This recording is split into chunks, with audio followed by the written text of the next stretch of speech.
Everyone, আজকে আমি আপনাদের জন্য নতুন একটা রেসিপি নিয়ে এসেছি। এটা হলো আমার খুবই প্রিয় হলো এটা হলো আপনার আপনার টোফু বলে এটাকে। টোফু যখন আমরা বলবো, আমি টোফুগুলো এখান থেকে চাইনিজ দোকানে পাওয়া যায়, ওখান থেকে আমি নিয়ে এসেছি 2টা প্যাকেট। এক একটা প্যাকেটে আমি একটা মোটামুটি খুলেছি। সো এটা আমি আপনাকে দেখাচ্ছি ভিতরে কি অবস্থা। এই যে টোফুটা আমার খুব প্রিয়, এখান থেকে আমি একটা বের করে নিয়েছি। ওই একটা মজার একটা স্পুন দিয়ে এটা আমার বের করতে হয়, যে আমার এখানে এটা জিনিসটা একটা ফ্ল্যাট আর একটা এরকম, তো আমি ওটা দিয়ে বের করেছি। আমি একটা একটা করে এগুলোকে হালকা করে ফ্রাই করে নিব ফার্স্টে। তো ইভেন আমি ফ্রাই করে নিই, যদি আমি কালকে রান্না করব আর আরেকদিন রান্না করব, তাহলে একটু ফ্রাই করে একটু সময়টা বাঁচিয়ে নিই এখানে, ঠিক আছে। তো এটা দেখতে এরকম পাওয়া যায়, আর ছোটো ছোটো কারেও পাওয়া যায়। তো আমি এক এক সময় একটা নিয়ে আসি। চলেন আমরা এটাকে ফ্রাই করার ব্যবস্থা করি। যেটা আমি একটু তেল দিয়েছি, অ্যাবাউট হাফ এ কাপ তেল দিয়ে অয়েলটা দিয়েছি। এখন আমি যেটা হয়েছি একটা একটা করে আমি তেলটা একটু লাইট একটু হিট করে নিই, তাহলে জিনিসটা লেগে যাবে না। সো টোফু আমি জানি না সকলে এটার উৎপত্তিটা কোথায় বা সোর্সটা কোথায়। টোফু বিন দিয়ে তৈরি হয়, বিন দিয়ে তৈরি হয়। তো আমি একটা করে দিচ্ছি। এটা একটু পানির মধ্যে থাকে, যার জন্য একটু ফুটতে পারে। তো আপনারা ট্রাই করে সামান্য দেওয়ার আগে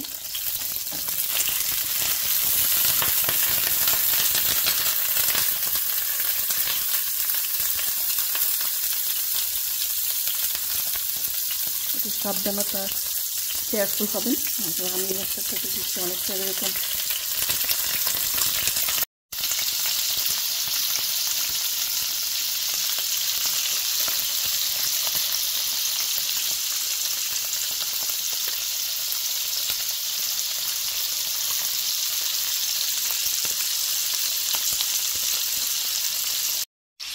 আপনাকে এখন একটা সাইড করেছি। So you have to turn another side. So একটা সাইড হয়েছে, একটা সাইড আপনি জানেন ফ্লেমটা খুবই মিডিয়াম থাকবে, medium to not too much heat, তাহলে এটা লেগে যাবে। তো আপনারা যখন এটা হয়ে যাবে, আপনারা বার্নারটা বন্ধ করে দেবেন, চুলাটা বন্ধ করে দেবেন, দেন একটু রেস্টে রেখে দিলে এটা একটু লাগবে না, বেশি নষ্ট হবে না। তো এই কালারটা হলেই চলে। আর এটা আপনি এমনি খালিও রান্না করতে পারবেন। আমার কাছে মনে হয় একটু হালকা ফ্রাই করলে যদি একটু মজাটা বেশি হয়। ঠিক আছে, ওকে, আমরা এটা ফ্রাই হয়ে গেছে, আস্তে আস্তে উঠাই ফেলবো। তো এখন বাকিটা হয়ে গেছে পুরোটাই, দেখেন কালারটা কি সুন্দর হয়েছে। It's looking so yummy and just a normal biscuit color, no need to overdo, বেশি করার দরকার নেই। আমি এখান থেকে সব আস্তে আস্তে করে উঠিয়ে ফেলবো, ঠিক আছে।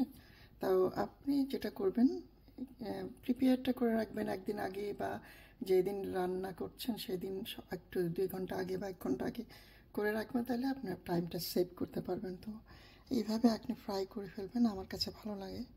This is the way you have to fry, just a little fry, not much. So that way তারপরে আমি এটাকে রান্না করব সবজি দিয়ে, আপনাদেরকে দেখাবো। এই যে এইভাবে আমি সবগুলো টোফুকে আমি উঠিয়ে একটা প্লাস্টিকের কন্টেনারে রেখেছি। সো আপনি এটা একদিন পরে রান্না করেন বা 2 দিন পরে, ইভেন আপনি এটা করে ডিপ ফ্রিজও রেখে দিতে পারেন, বাট বেশি দিন রাখবেন না। তো এইভাবে আপনি একটু সময় বাঁচাতে পারেন, ঠিক আছে। আমি এটা পরে রান্না করব বলে বাকি উপকরণগুলো রেডি করছি, তাহলে আমার জন্য একটু সুবিধা হয়। আপনারাও তাই করতে পারেন।